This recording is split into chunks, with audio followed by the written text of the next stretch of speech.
और बीजेपी के एमपी को एक ही दिन में 4 लोकसभा का मिल गया। जब संवैधानिक संस्थाओं का हरण हो रहा, बेईमानी, वोट की चोरी, डकैती हो रही और भारतीय गणराज्य की एक शानदार उपलब्धि थी। और गरीब भारत ने मुफ्त में शिक्षा दी, सबको दी। सवर्ण भी बढ़े, पिछड़े भी बढ़े, दलित भी बढ़े, वजीफा मिलता था। तो जो सारे संस्थाएं ध्वस्त हो रही हो, उस समय देश की जनता के सामने क्या विकल्प है?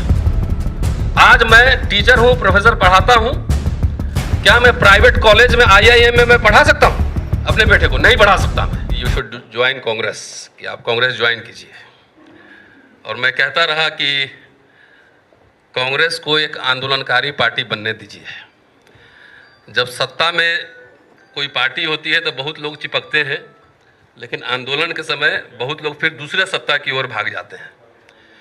तो आंदोलनकारी पार्टी बनने दीजिए। हम लोग तो जो 10 साल से काम कर रहे हैं, सिर्फ इंडियन रिपब्लिक और इंडियन कॉन्स्टिट्यूशन का इतिहास बता रहे हैं, और इसका क्रेडिट कांग्रेस पार्टी को ही जाता है।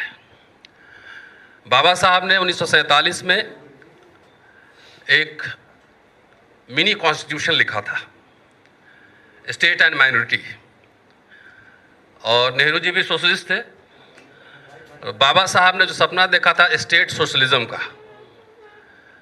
और आप यकीन मानिए, अगर भारत का 40 साल का इतिहास पहला देखिए, भारत उस समय गरीब था, लेकिन नेहरू जी, इंदिरा जी, राजीव जी, सबने स्टेट सोशलिज्म के आइडिया को आगे बढ़ाया। अगर वो स्टेट सोशलिज्म नहीं होता तो हमारे जैसे लोग दिल्ली विश्वविद्यालय में पढ़ाते हुए नहीं होते।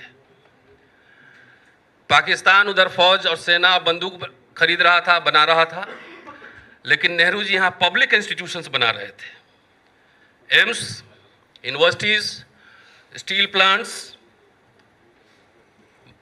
माइनिंग कॉलेज तमाम बना रहे थे। Free education.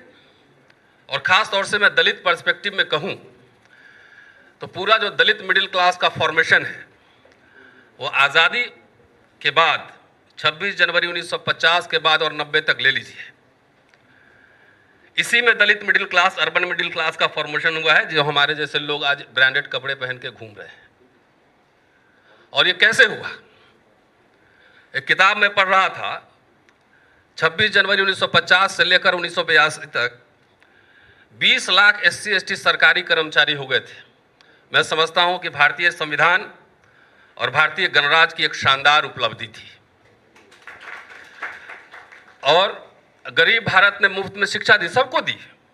सवर्ण भी बढ़े, पिछड़े भी बढ़े, दलित भी बढ़े, वजीफा मिलता था स्कूल में, ब्लॉक में, गांव में जो लोग पढ़ते होंगे याद होगा। Scholarship, freeship. आप याद कीजिए 70 का दशक, अखबार में एडवर्टीजमेंट निकाल कर बुलाया जाता था कि आइए IIT में एडमिशन होगा, मेडिकल में एडमिशन होगा।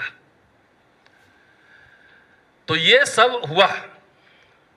मोदी जी कहते हैं कि 70 साल में कुछ नहीं हुआ। कौन कहता है कुछ नहीं हुआ? 70 साल में और 40 साल के शुरुआत में जो हुआ, उसी को आप बेच के खा रहे हैं। फ्री में एजुकेशन मिला, नौकरी मिली, पेंशन मिला।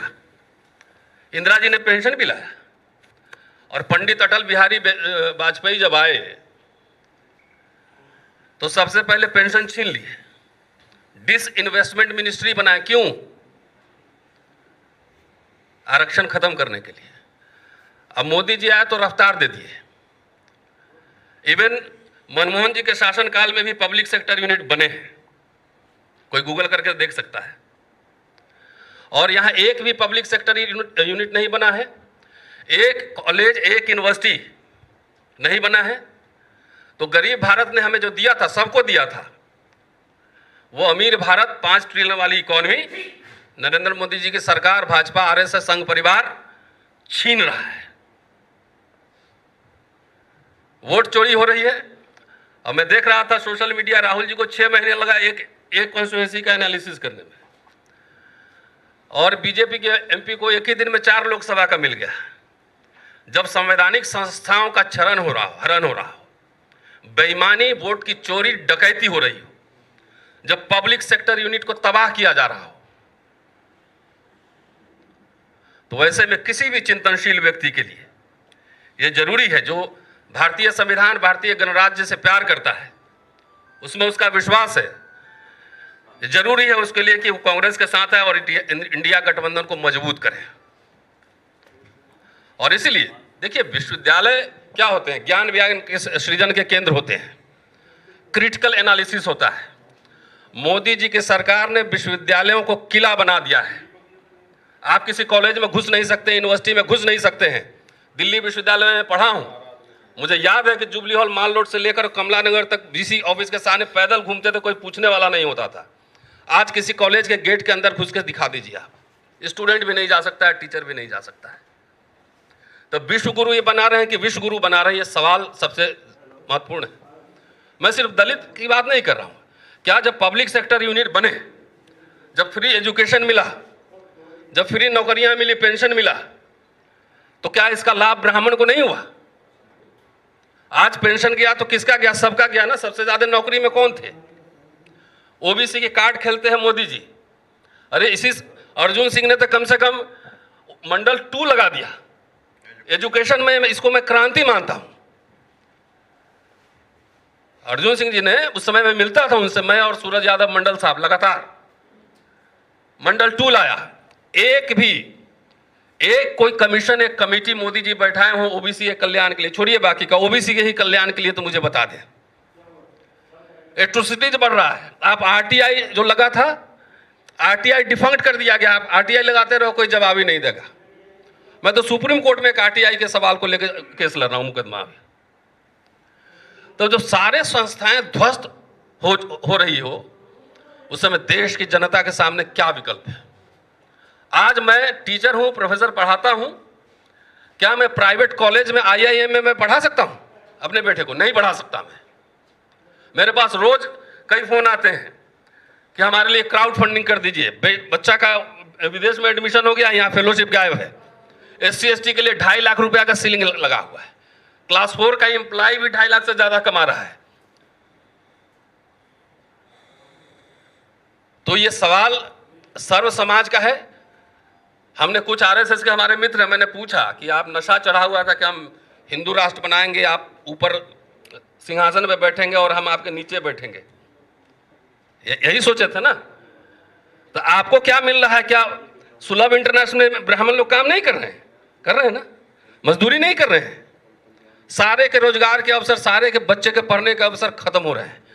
बाबा साहब जब साउथ बोरो कमेटी और साइमन कमीशन के सामने आए थे, उन्होंने मेमोरेंडम दिया था कि पागल को छोड़कर बाकी सबको वयस्क मताधिकार मिलना चाहिए।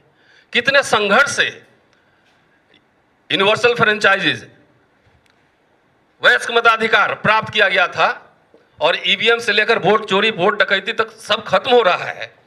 तो अब तो हमारे वोट की कोई कीमत ही नहीं है। तो ऐसी स्थिति में देश के नागरिक जब आह्वान नहीं करेंगे, जब आंदोलन नहीं करेंगे, तो आपका बचेगा क्या? कुछ नहीं बचेगा। सारे पूरे समाज को अनपढ़, निरक्षर, मजदूर। एक एग्जाम्पल देके मैं खत्म करूंगा। दिल्ली विश्वविद्यालय में मैं पढ़ाता हूं, 28 साल से पढ़ा रहा हूं। एडहॉक, पहले हमारे यहां एडहॉक सिस्टम था। एडहॉक मतलब अगर मैं छुट्टी में 2 साल के लिए जाऊं तो मेरे जगह जो टीचर आएगा उसको फुल सैलरी मिलेगी। तो अभी के हिसाब से मान लीजिए 1,15,20 हज़ार रुपए एक टीचर को मिलेगा। इस सरकार ने एडहॉक सिस्टम खत्म कर दिया, और अब गेस्ट मतलब वेतन भोगी से दिहाड़ी मजदूर बना दिया, डेली वेजर, कि हर दिन का 1500 कमाइए। अब मैक्सिमम 50,000 से ऊपर नहीं जाएगा। ये क्या किसी एक समुदाय पर लागू है?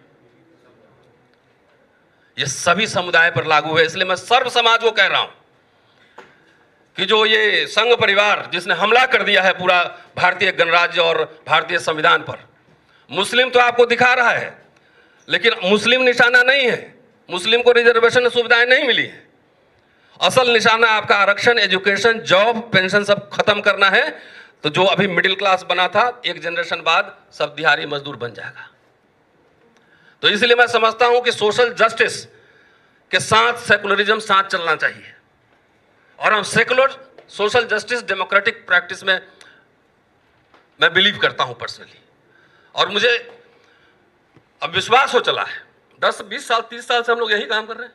संविधान बचाओ संघर्ष समिति हमने बनाया था, अनिल जी कन्वीनर थे। ऐसी रोस्टर के सवाल पे हमने भारत सरकार को झुकाया था 200 पॉइंट रोस्टर सिस्टम पर। तो इसलिए जो भी भारतीय संविधान, भारतीय गणराज्य और साइंटिफिक टेम्परामेंट, सोशल जस्टिस और सेक्युलरिज्म में विश्वास करते हैं, वैसे देश के सारे लोगों से मैं आह्वान करता हूं कि सरकार और संघ परिवार के खिलाफ हल्ला बोल शुरू करें। शुक्रिया। जय भीम।